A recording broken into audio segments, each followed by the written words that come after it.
మన inner peace YouTube ఛానల్లో మరణం లేని మీరు సెషన్స్లో ఈరోజు ఎపిసోడ్కి మీ అందరికీ స్వాగతం అండి. మనం లాస్ట్ ఎపిసోడ్లో మనుషులు కొంతమంది నిద్ర లేవగానే చాలా చిరాకుగా ఇరిటేటెడ్గా ఉంటారు. దాని వెనుక కారణం ఏమిటి అని తెలుసుకున్నాం కదా. అలాగే కొంతమంది ఉత్సాహంగా లేకుండా దిగాలుగా ఉన్నట్టుంటారు. దాని వెనుక కారణం ఏమిటి అని కూడా తెలుసుకున్నాం. అలాగే మండే మార్నింగ్ బ్లూస్ అంటే ఏమిటి అన్నది కూడా మనం చక్కగా డిస్కస్ చేసుకున్నాం కదా. అయితే ఇంకో రకం మనుషుల గురించి కూడా మనం కొంతసేపు మన ధ్యాసని పెట్టాల్సి ఉంటుంది. తక్కువ నిద్రపోయే మనుషుల గురించనమాట. సో, ఈ నిద్ర పట్టని వాళ్ళ సూక్ష్మ శరీరాల అనుభవాలు, జ్ఞాపకాలు ఎంత గాఢంగా స్పష్టంగా ఉంటాయంటే, సూక్ష్మ శరీరాలతో బయటికి వచ్చి యథార్థాన్ని వాళ్ళు భరించలేనంతగా ఉంటాయన్నమాట. సో, ఈ కారణం చేత వాళ్ళ యాస్ట్రల్ బాడీస్ వాళ్ళ ఫిజికల్ బాడీని గట్టిగా అంటిపెట్టుకొని ఉంటాయి. బయటికి రావడానికి అవి అస్సలు ఇష్టపడవు. తాగుబోతులు కొందరికి నిద్రపోవాలంటే విపరీతమైన భయం కలుగుతూ ఉంటుంది. ఎందుకు అంటే పడుకొని సూక్ష్మ శరీరాలు బయటికి వస్తూనే వాటిని పట్టి పీడించడానికి సిద్ధంగా సూక్ష్మ లోకాల్లోని కొన్ని జీవులు కాచుకొని గుమిగూడి ఉంటాయి. ఈ జీవుల గురించి కూడా మనం మన ప్రీవియస్ ఎపిసోడ్స్లో డిస్కస్ చేసుకున్నాం కదా. సో, పింక్ వర్ణపు ఏనుగులు, పింక్ ఎలిఫెంట్స్ మొదలైన సూక్ష్మ లోకాల్లో త్రాగుబోతులకు కనిపించే భయంకర జీవరాశుల గురించి మనం ఇంతకుముందు చెప్పుకున్నట్టుగా అన్నమాట. సో, నిద్రపోని వాళ్ళ యాస్ట్రల్ బాడీస్ ఎప్పుడు మేలుకొనే ఉండి 2 శరీరాలకు ఎంతో ఇబ్బందిని, కష్టాన్ని కలిగిస్తూ ఉంటుంది. వీళ్ళు ఎప్పుడూ ఉద్విగ్నతతో ఉండి ఒక్క క్షణం కూడా విశ్రాంతిని పొందలేరు. వీళ్ళ మనసులలో వాళ్ళు చేసే తప్పుడు పనుల గురించిన విషయాల నిండి ఉండి నిద్రపోవాలంటే వీలు లేని పరిస్థితిని కలిగిస్తాయన్నమాట. సో, పడుకోగానే తామెంత నీచులో అర్థమైపోయి తాము నిజంగా ఏ పనికి వచ్చే పనులు చెయ్యలేకపోతున్నామో, ఏ పనికిరాని పనులు చేస్తున్నామో ఆ విషయాలన్నీ గుర్తొచ్చి వాళ్ళకి కొంచెం కూడా ప్రశాంతత ఏర్పడదు. అదే ఒక అలవాటుగా మారిపోతుంది వాళ్ళకి. ఇక నిద్ర అనేది ఉండదు. విశ్రాంతి అనేది వారికి అస్సలు ఉండదు. పూర్ణాత్మకు ఫిజికల్ బాడీని పరిశీలనగా గమనించే అవకాశమే లభించదు. సో, అదుపు లేకుండా ఇష్టం వచ్చినట్లు రోడ్డు మీద దౌడు తీస్తున్న గుర్రాల్లా వీళ్ళు మిగతా అందరికీ హాని కలిగిస్తూ ఉంటారు. నిద్ర అనేదే పట్టదు వీళ్ళకి. కనుక ఈ జీవితం నుంచి వాళ్ళకి ఏ లాభమూ కలగదు. ఏ ఉపయోగము లేకుండా జీవిస్తున్నారు కాబట్టి సరిగ్గా బతకడం కోసం మళ్ళీ ఇంకోసారి భూమి మీద జన్మ ఎత్తాల్సి ఉంటుంది.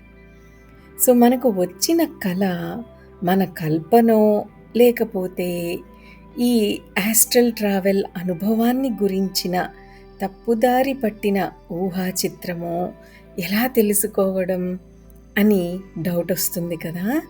సో, ఈ ప్రశ్నను మనకు మనమే వేసుకోవడం చాలా ఈజీ మెథడ్ అనమాట. అంటే ఆ కలలో మనకి ప్రతి వస్తువు బాగా స్పష్టంగా కనిపిస్తుందా?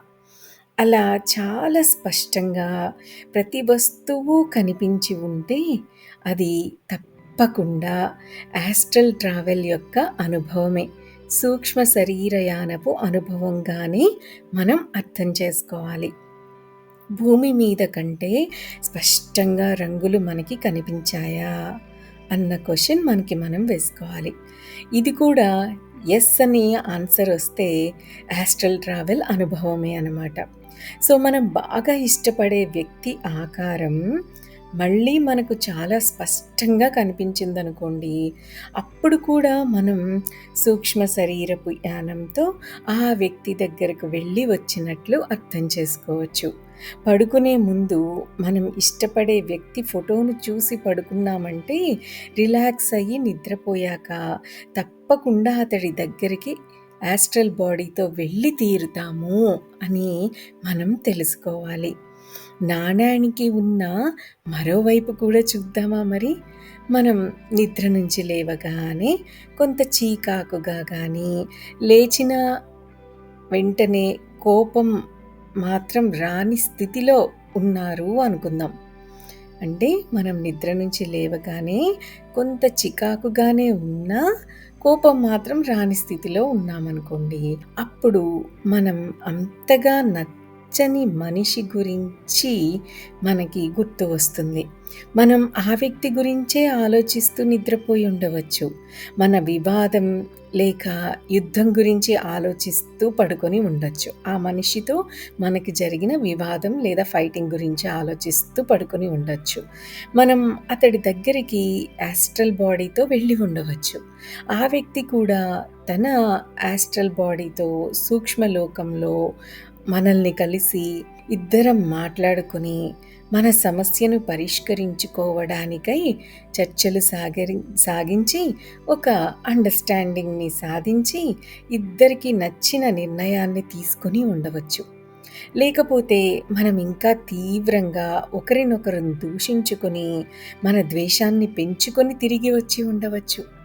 సామరస్యమైన, సమరమైన మన యాస్ట్రల్ బాడీని మొరటుగా మన ఫిజికల్ బాడీలోకి చేరి ఉంటే, ఆ కుదుపుకి మన అనుభవాలన్నీ తుడిచిపెట్టుకుపోయి చికాకు, ద్వేషము, అసహనము ఇవే మిగిలి ఉంటాయి. అదే యాస్ట్రల్ బాడీని చాలా నైస్‌గా, స్మూత్‌గా మన ఫిజికల్ బాడీలోకి ల్యాండ్ అయ్యేటట్టు మనం చేశామనుకోండి, మనం ప్రీవియస్ ఎపిసోడ్‌లో చెప్పుకున్నట్టు, అప్పుడు యాస్ట్రల్ ట్రావెల్‌లో జరిగిన అనుభవాలన్నీ మనకి చక్కగా గుర్తుంటాయి. అదే మొరటుగా ఒక్క కుదుపుకి యాస్ట్రల్ బాడీ వచ్చి మన ఫిజికల్ బాడీలోకి దూకేసిందనుకోండి, ఆ కుదుపుకి యాస్ట్రల్ బాడీలో యాస్ట్రల్ ట్రావెల్‌లో చేసిన ఆ అనుభవాలన్నీ తుడిచిపెట్టుకుపోతాయి. మనకిక ఏమి గుర్తుండవు. మనం ఆ వ్యక్తితో మనకి నచ్చని వ్యక్తితో యాస్ట్రల్ ట్రావెల్‌లో సూక్ష్మలోకంలో కలిసి మన సమస్యని పరిష్కరించుకున్నామా? మన సమస్యని ఇంకా పెద్దది చేసుకున్నామా? ఏ విషయమూ గుర్తుండదు. ఆ ఒక్క కుదుపుతో మన ఫిజికల్ బాడీలోకి మనం ఎంటర్ అయినప్పుడు. ఈ కలలు ఇంకో లోకానికి కిటికీలు. కలలు కనడం నేర్చుకోవాలి. ఆ కలలను మనం పరీక్షించాలి. మనం పడుకోబోయే ముందు ఓ సంకల్పాన్ని చెప్పుకోవాలి. నిద్ర లేచిన తర్వాత రాత్రి నిద్రలో మనకి జరిగిన అనుభవాలన్నీ ఏమాత్రం వక్రీభవనము, చెల్లాచెదరు కాకుండా పూర్తిగా గుర్తుకు రావాలి అని మనం ఒక సంకల్పాన్ని చెప్పుకోవాలి. ఈ సంకల్పం నెరవేరి తీరాలి. తీరుతుంది గూడా. పాశ్చాత్యులకు మాత్రం కొంత కష్టం తప్పదు ఈ విషయంలో. ఎందుకు అంటే, మనం ఇంతకు ముందు చెప్పుకున్నట్టే, మనం ఒక యోగి ఆత్మకథలో చెప్పుకున్నట్టే, వాళ్ళకి అనుమానాలు ఎక్కువ.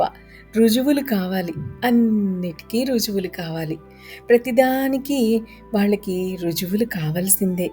తూర్పు దేశాల్లో చాలామంది ట్రాన్స్‌లోకి వెళ్ళిపోతూ ఉంటారు. అంటే తమ శరీరాల్ని మర్చిపోగలుగుతారు. ఇంకో విధంగా చెప్పాలి అంటే, ఈ ట్రాన్స్ అనే విద్య మన ఫిజికల్ బాడీ నుంచి మన యాస్ట్రల్ బాడీని బయటికి తీసుకురాగల ధ్యానం అని అర్థం అన్నమాట. ఇంకా కొంతమందికి నిద్రపోయి లేవగానే జవాబులు, సమాధానాలు, సరైన పరిష్కారాలు చటుక్కున స్ఫురిస్తూ ఉంటాయి.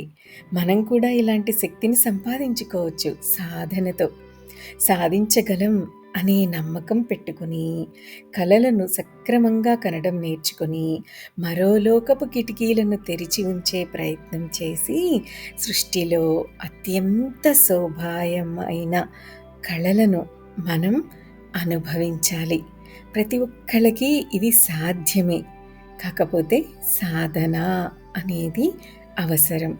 సాధనతో పాటు మనల్ని మనం చక్కగా ఉన్నతంగా తీర్చిదిద్దుకోగలగాలి. ఆధ్యాత్మికంగా ఉన్నతంగా ఎదగగలగాలి. సో, ఎలాంటి క్వాలిటీస్‌ని మనం డెవలప్ చేసుకోవాలి అని మనం చాలా సార్లు చెప్పుకున్నాం కదా! మరి ఈ ఎక్స్‌పీరియన్స్ చేయడానికి రెడీగా ఉన్నారా? మరి ఇంక లేట్ ఎందుకు? టెస్ట్ చేసేయండి. దట్స్ ఆల్ ఫర్ టుడే అండి. Have a great day. Thank you. Thank you. Thank you.